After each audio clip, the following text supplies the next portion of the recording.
Saya mau berkurban untuk nenek saya yang sudah meninggal dunia. Karena saya mempunyai kelebihan. Saya beli seekor sapi. Sapi untuk berapa orang ibu? 7 orang. Niatkan, 1 untuk saya. Karena belum kurban bisa. Kalau ibu sudah kurban, udah jangan lagi. Niatkan lagi yang lainnya. Nanti aja udah selesai semua. Baru yang kedua untuk ibu. Jadi sunat dan seterusnya. Yang 1 untuk ayah saya. Yang 1 untuk ibu saya. Yang saya 1 kakek saya sudah meninggal dunia. Yang 1 yang keempat untuk ibu mertua. Kemudian bapak mertua. Kakek mertua. Sampai 7 orang yang sudah meninggal dunia. Ya Allah, saya niatkan ini sapi ini untuk kurban kepadamu. Kemudian disembelih. Tidak disebut sekalipun ketika disembelih tidak apa-apa. Insya Allah pahala sudah sampai. Yang penting niat dari orang yang memberikan. Jadi suka ada yang begini. Ini harus disebutkan dulu sebelum dikurbankan. Nanti gak sampai pahalanya. Enggak, ibu bagian. Selama ibu sudah berniat ketika mau bersedekahnya. Saya niatkan kurban ini untuk orang tua saya yang sudah meninggal dunia. Maka sekalipun tidak disebutkan pas menyembelihnya. Tetap pahalanya sampai.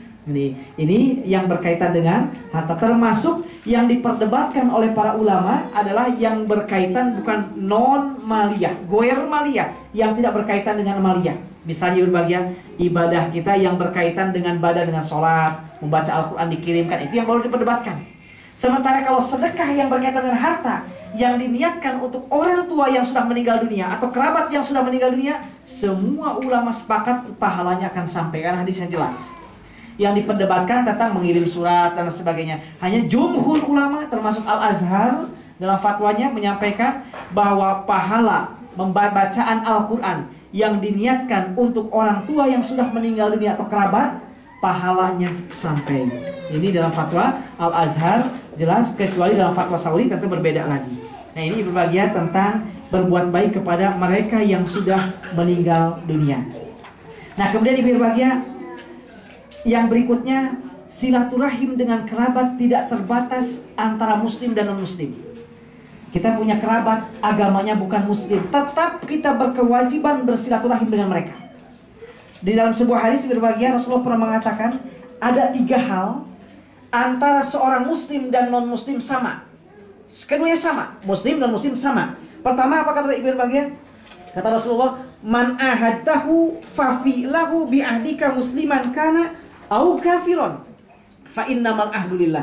Seseorang yang berjanji, mempunyai janji, baik punya janji dengan muslim atau non muslim, tetap janji itu harus dipenuhi. Kenapa? Karena kata Rasul, fa innamal ahdulillah, karena hakikatnya seseorang berjanji itu hakikatnya bukan berjanji dengan manusia, tapi berjanji dengan Allah. Berjanji dengan siapapun, baik muslim atau non muslim, wajib dipenuhi. Karena janjinya hakikatnya bukan manusia, tapi sudah dengan Allah. Awas ibu, hati-hati ibu, di Indonesia sering begitu. Janji dengan siapa? Dengan si Ahong. Dengan siapa? Dengan si Enci. Lah besok nggak usah di apa? Nggak usah ini, biarin aja, cuekin aja, biar dia nunggu mampus dalam non muslim ini. Gak boleh berbahagia. Janji muslim non muslim, sekalipun dia ateis ataupun Buddha, Hindu sekalipun, tetap wajib ditepati. Ini yang pertama. Yang kedua, yang antara muslim dan non muslim sama.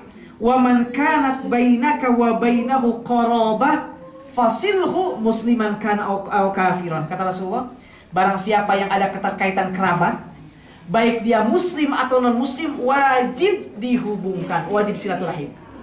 Ada paman kita, misalnya dia non muslim, pas lebaran atau pas kapan saya pas pulang, wajib kita juga menghubungkan silaturahim dengan mereka, berbuat baik. Lalu bagaimana kalau saya memberikan zakat kepada paman saya yang non muslim? Para ulama mengatakan untuk zakat tidak dibenarkan diberikan kepada non-muslim. Kenapa? Karena zakat adalah ibadah mahdhah. Yang mahdhah itu harus yang jelas murni dengan Allah. Yang melakukannya harus muslim, yang menerimanya pun muslim atau muslimah. Ini zakat. Sementara untuk sedekah, sebagian ulama membolehkan diberikan kepada non-muslim kalau memang tidak ada saudara atau orang muslim lainnya yang memerlukan. Ya sudah tidak ada lagi. Atau kita lihat misalnya kondisinya keluarga kita yang memerlukan tersebut, kalau sudah sangat parah, kita berikan, kita ambil dari uang infak sedekah, masih dibenarkan, tapi tidak boleh diambil dari uang zakat. Karena zakat memang ibadah mahdhah, harus dari muslim, disampaikannya pun kepada orang-orang muslim. Termasuk ibu berbahagia, perlu saya tegaskan juga, ulama Darul Ifta di Mesir, termasuk Majma' Buhuth, termasuk Al-Azhar, memberikan fatwa bahwa untuk zakat tidak dibenarkan diberikan dalam bentuk bangunan. Ya, ada bangunan masjid kita berikan zakat, tidak dibenarkan. Kenapa ibu bahagia? Karena kalau kita melihat dalam surat At-Taubah ayat 60, Allah menegaskan innamas shadaqatu lil fuqara wal masakin wal amilina 'alaiha wal muallafah qulubuhum. Semuanya berkaitan dengan orang. Lil fuqara, orang-orang fakir. Masakin, orang-orang miskin. Amilin, orang-orang yang ngurus amil. Muallafah qulubuhum, orang juga. Termasuk fisabilillah. Karena itu para ahli tafsir dari awal dari Al-Qurtubi sampai terakhir Thahir bin Ashur itu mengartikan bahwa fisabilillah adalah orang-orang yang sedang berjihad di jalan Allah, sedang mencari ilmu. Dulunya sedang berjihad peperangan dan seterusnya. Jadi oleh karena itu ulama di Mesir tidak memperbolehkan, termasuk di Saudi, tidak membenarkan memberikan zakat dalam bentuk bangunan. Jadi kalau begitu kita usahakan, kita utamakan zakat kita berikan ke orang. Untuk bangunan kita ambil dari pundi yang lainnya, infak atau sedekah. Ini berbahagia. Ini karena memang dalilnya semua berkaitan dengan orang. Nah nanti ibu berbahagia, dan kalau kita lihat dalam buku-buku fikih, ketika mengartikan fisabilillah, hampir semua ulama fikih mengatakan fisabilillah adalah bentuknya orang. Orang yang berjihad di jalan Allah, orang yang sedang mencari ilmu, orang yang berkaitan dengan agama Allah. Misalnya mahbuat masjid. Nanti di Indonesia suka ada yang tukang azan. Itu kan kalau di sini kan ada gajinya. Di Mesir itu tukang azan ada gajinya dari pemerintah, dari Wizaratul Auqaf, marwat masjid. Di Indonesia nggak ada, nyempil di kamar kecil misalnya berbahagia, atau di rumah kecil sama istrinya sama anaknya 7. Kamarnya kecil, anaknya 7 berbahagia, tidurnya ngumpuk sampai kayak roti misalnya berbahagia. Nah kita berikan kepada mereka. Mereka termasuk fisabilillah. Fisabilillah. Kenapa? Karena mereka berjuang untuk agama Allah. Kita lihat juga ada guru ngaji misalnya di kampung berbahagia. Ngajinya itu lillahi ta'ala, betul-betul lillahi ta'ala. Jadi orang-orang datang ke pengajian, anak-anak, biasanya anak-anak yang ngajinya sudah sepuh, sudah tua, nggak ada yang memberikan dia uang, nggak ada yang memberikan apa-apa, tidak pernah diperhatikan. Kita berikan dari uang zakat. Itu juga fisabilillah. Jadi fisabilillah adalah orang-orang yang berjuang dalam agama Allah. Baik jadi guru ngaji, berjihad, mencari ilmu, apapun yang berkaitan fisabilillah. Ini yang berkaitan dengan masalah zakat. Termasuk kerabat kita yang berbahagia, bila ada yang demikian, ada yang sedang mengurus masjid, mengurus kelihatan memang dia orangnya baik, kemudian juga tidak nampak, tidak mempunyai pemasukan yang lainnya, kita berikan zakat kepada mereka. Termasuk juga fisabilillah. Sekalipun dia agak berada misalnya. Karena kita melihat bukan fakir miskinnya, tapi fisabilillahnya. Nah ini yang tentang dengan orang. Jadi sekali lagi, silaturahim kepada muslim non muslim tetap harus dihubungkan. Yang ketiga yang berbahagia, yang antara muslim dan kafir sama, wa mani tamanaka ala amanatin fa'adaha ilaihi musliman kana au kafiron. Yang ketiga, yang muslim dan kafir sama, orang yang dipercayai amanah, dia wajib menyampaikan amanah itu baik kepada muslim atau non muslim.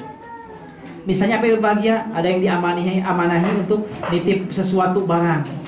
Ini berikan kepada paman saya misalnya, atau kepada si Anu, dia muslim non muslim, nggak akan saya sampaikan, tidak dibenarkan. Karena sekali lagi, muslim dan non muslim dalam hal kaitan dengan amanah wajib sama-sama ditunaikan. Termasuk ibu bahagia, amanah adalah berupa pekerjaan, posisi bekerja. Jadi seseorang jadi direktur atau jadi atasan, misalnya manajer, bawahannya ada muslim dan non muslim. Biarin aja yang non muslimnya, kita gencet aja, biarin aja, nggak boleh bahagia. Yang kaitan dengan amanah, apapun amanah bentuknya, muslim dan non muslim harus disamakan. Jadi ada 3 hal di mana muslim dan non muslim adalah harus disamakan. Pertama, apabila kita berjanji baik kepada muslim non muslim harus ditepati. Yang kedua, punya kerabat muslim atau muslim tetap harus diteruskan silaturahimnya. Yang terakhir, mempunyai amanah muslim non muslim tetap harus disampaikan.